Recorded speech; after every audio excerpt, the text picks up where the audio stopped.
seluas-luasnya. Wabillahi taufiq wal hidayah. Wassalamualaikum warahmatullahi wabarakatuh.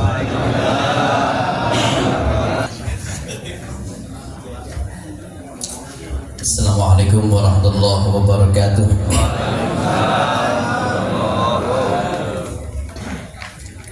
Alhamdulillah alladzi hawwala al-ahwal hawwil ahwalana ila ahsanil hali wasya'n.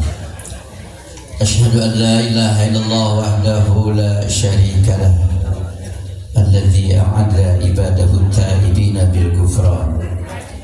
Wa ashhadu anna sayyidana Muhammadan abduhu wa rasuluh alladzi zayyanahu Allahu aqwalahul munira kal-lu'lu wal marjan.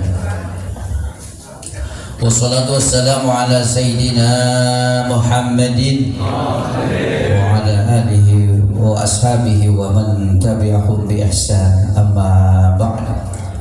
Qala rabbi ishrah li sadri wa yassir li amri wa hlul 'uqdatam min lisani yafqahu qawli. Al-mukarramun, para asatidz, wabil khusus penasehat bersuci Al-Ustadz Muhammad Daud Salim. Asatidz itu jamaah, jadi walaupun nggak disebut satu persatu udah mewakili asatidz. Al-mukarram, al-mukarramun, karena asatidz jama' taksir maka tidak mengikuti sebagaimana jama' mudzakkar salim yang ada patokannya. Jadi para guru-guru kita, para masyayikh, orang-orang tua kita itu kalau kita berbicara dengan antara mufrad dan jama', jadi kalau mukminin wal mukminat itu karena ada patokannya, tambah waw dan nun, jama' mudzakkar salim. Jamaah kaum muslimin wal muslimat, seluruh para DKM mushola dan masjid yang tergabung dalam kegiatan bersuci, karena ada dari kelurahan tentang religi bersuci keluar, dan saya sudah juga memberikan lampu hijau dengan penasehat kira-kira masjid mana yang akan dikunjungi.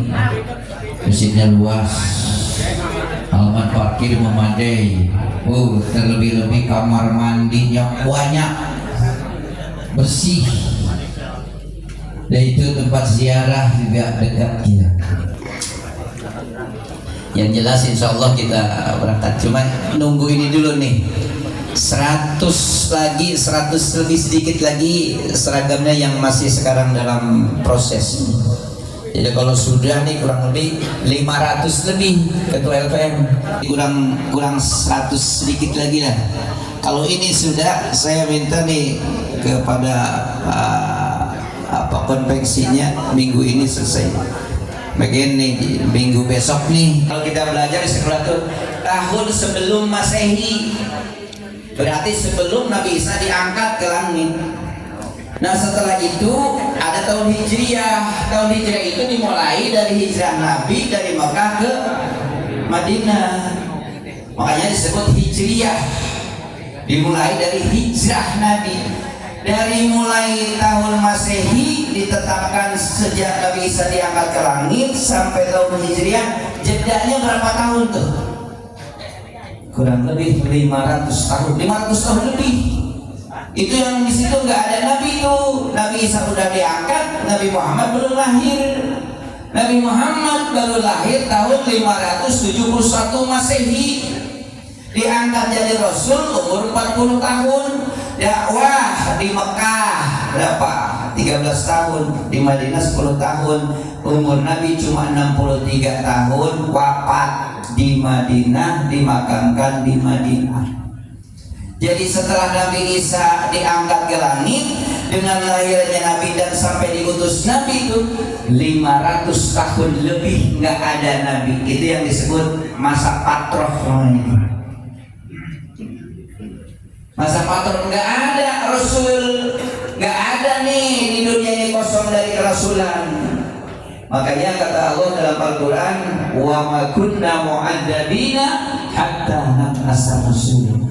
Orang yang mati pada masa itu nggak ada siksaan, termasuk ayah Rasulullah mati pada saat itu, belum diangkat Nabi menjadi Rasul, belum lahir, itu masa fatroh, maka tidak ada siksaan pada waktu itu. Mau dikubur nggak disiksa? Di hari kiamat mau nggak disiksa? Nggak? Mau nggak disiksa? Nggak mau disiksa. Tuh matinya pada saat itu. Mundur mati. Nah, Muharram mulai ditetapkan tahun Hijriah karena dimulai dari hijrah Rasulullah dari Mekah. Ada hadis Rasulullah SAW yang dibawa sanadnya Abu Hurairah. Inna Allah farada ala bani Israil sawma yawmin fis sanati wa huwa yawmu Asyura. Yawmu Asyura Ashirul Muharram. Allah mewajibkan kepada Bani Israel untuk puasa 1 tahun 1 kali, yaitu pada tanggal 10 Muharram yang disebut Asyura. Asyura tanggal 10 Muharram kira apa ya? Kira suka. Tanggal 1 kira apa? Tanggal 1 kira minggu kemarin, minggu 8 Senin Selasa. Jadi tanggal 10 Muharram hari Selasa mana? Besok. Ini minggu Senin Selasa. 10 Asyura namanya tuh. Allah mewajibkan kepada Bani Israel puasa 1 hari dalam 1 tahun, yaitu Asyura. Udah sumu qablahu yauman wa ba'dahu yauman. Paham? Ente kan?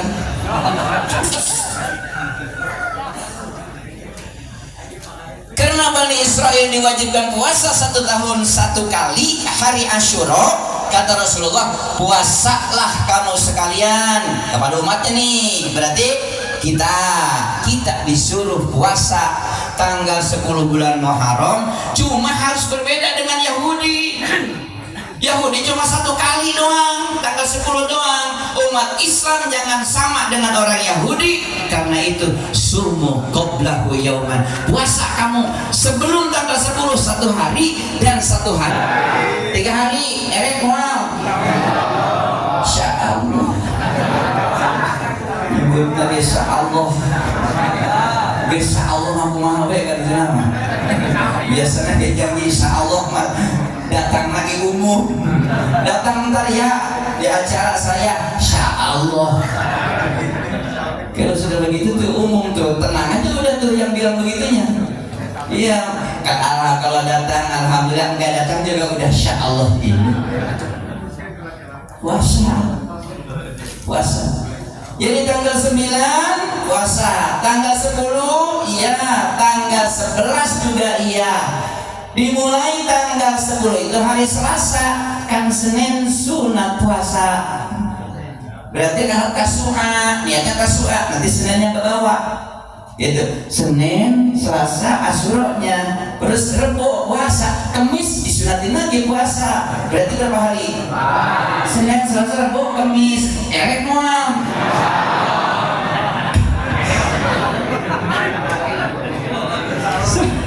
Sampai hari erek mual. Kenapa disunatkan puasa tanggal 10 Muharram? Banyak kejadian tuh. Pertama, Allah menerima tobatnya Nabi Adam tanggal 10 Muharram.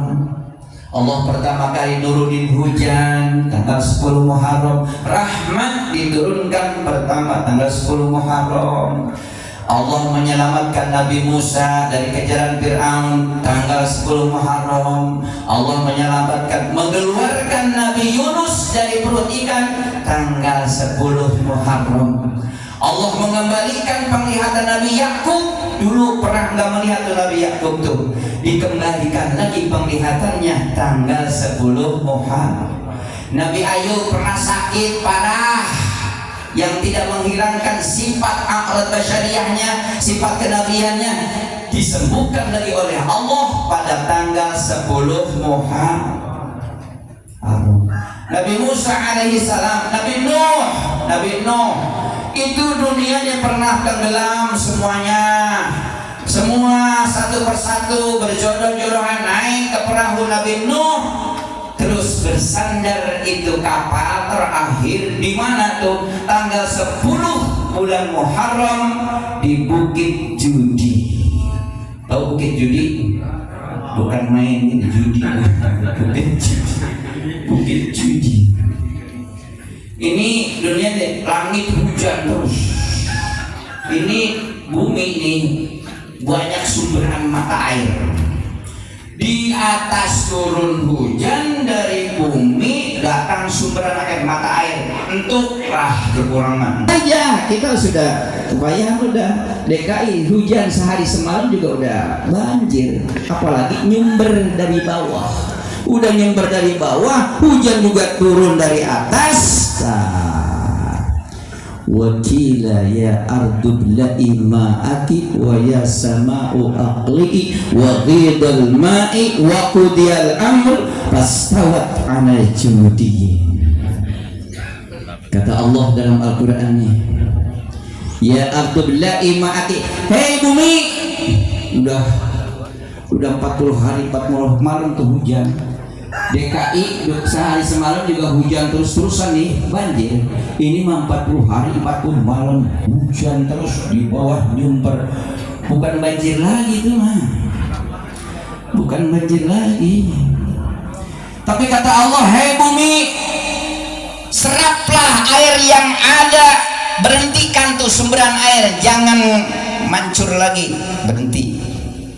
Wa yasama waqli, hei hujan, berhentilah. Wa ghidal ma'i, terus genangan air seraplah oleh bumi.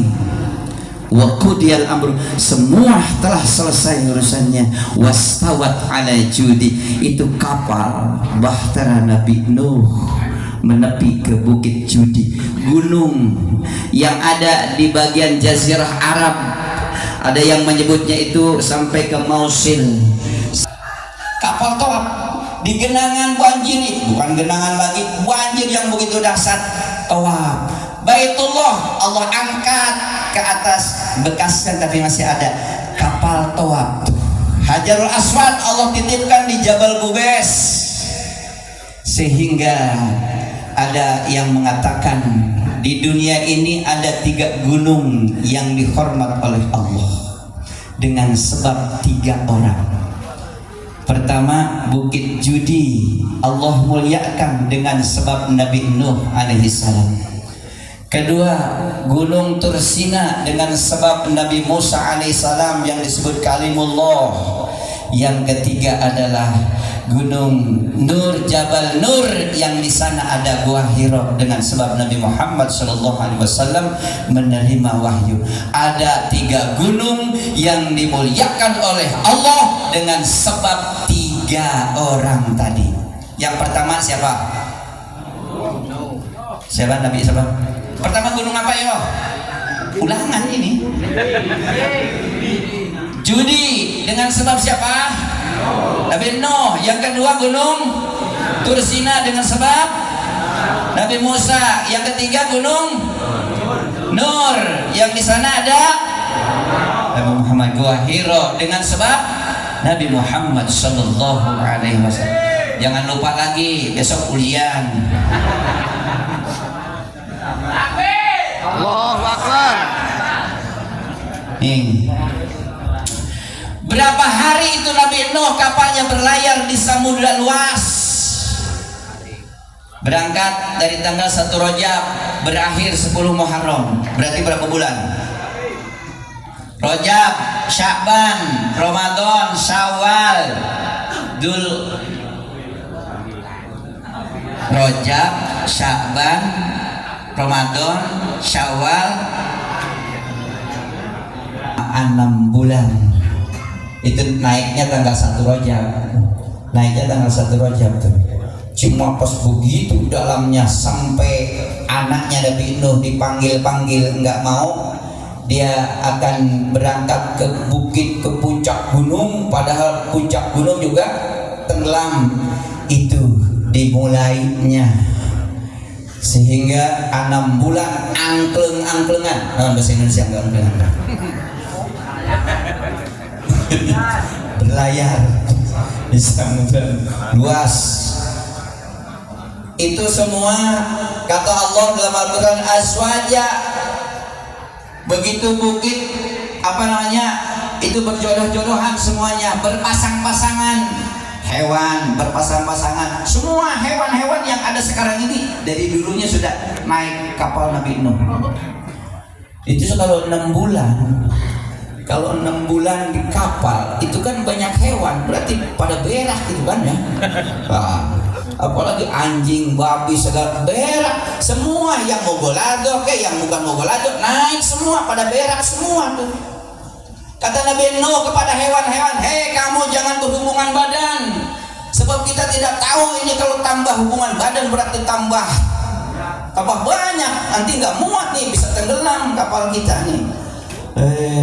Ini dalam riwayat Israiliyat nih ya, katanya nih ada anjing yang berhubungan badan ketahuan oleh kucing. Kucing laporan kepada Nabi Nuh, ya Nabi Allah, itu anjing berhubungan badan. Makanya sampai sekarang tuh anjing sama kucing marahan terus. Kata anjing, awas lu laporin ke Nabi Nuh, gua akan bikin lu ketika berhubungan akan diketahui semua orang tuh. Coba kalau kucing berhubungan badan teman, orang tahu. Jadi itu sebab disumpahin anjing ketika itu. Ini ceritanya cerita Israiliyat begitu. Orang jangan berhubungan badan, jadi berhubungan badan. Ya tambah pas sesak nanti kapal ini. Nah, begitu mendarat di Bukit Cudi itu Nabi Nuh nggak tahu, kirim tuh burung gagak tuh, gagak, coba cari kabar alam dunia ini bagaimana, air sudah surut apa belum. Terbanglah tuh burung gagak nanti bawa kabar bagaimana keadaan daratan ini, sudah ada apa belum, nanti kembali lagi. Cuma burung gagak tuh nemu bangke, dia asik makan bangke, nggak kembali lagi ke Nabi Nuh. Terus karena nggak kembali lagi burung gagak, Nabi Nuh ngirim burung merpati. Merpati, coba cari kabar dunia, sudah bagaimana nih air, sudah surut apa belum, kirim terbanglah. Itu burung merpati tuh hinggap di sebuah daratan, di suatu daratan, itu membawa kabar kepada Nabi Nuh. Pertanda sudah ada daratan, pertanda ini sudah surut. Kakinya burung merpati itu belepotan dengan tanah. Kata Nabi Nuh, berarti sudah surut nih air itu. Makanya sampai sekarang tuh burung merpati ditandai lehernya ada biru apa itu? Coba lihat, perhatikan tuh burung merpati di lehernya tuh. Burung gagak dia nggak kembali lagi, makanya nggak mau dia betah di kandang kalau burung gagak mah. Tapi merpati, burung merpati, walaupun terbang jauh kemana dia akan kembali ke kandang tuh. Jadi binatang hewan yang jinak sebab dia nggak punya salah kepada Nabi Nuh. Burung gagak karena punya salah kepada Nabi Nuh, dia nggak mau di kandang nih, mah terbangnya kerebut gitu. Itu Israiliyatnya. Burung punya salah, dia nggak kembali lagi. Suruh niatin daratan sudah ada apa belum, barang dia nemu bangke, asik makan bangke, nggak kembali lagi. Makanya nggak mau di kandang dia kalau burung gagak. Itu dalam riwayatnya. Cuma setelah mendarat Nabi Nuh itu bikin perkampungan, bikin pasar yang disebut Suku Thamanin, pasar 80. Kenapa disebut pasar 80? Itu di Al-Barkah ada kampung 80 apa kampung 200 dekat Al-Barkah itu? Kampung 200. Di Klender ada tanah 80 banyak.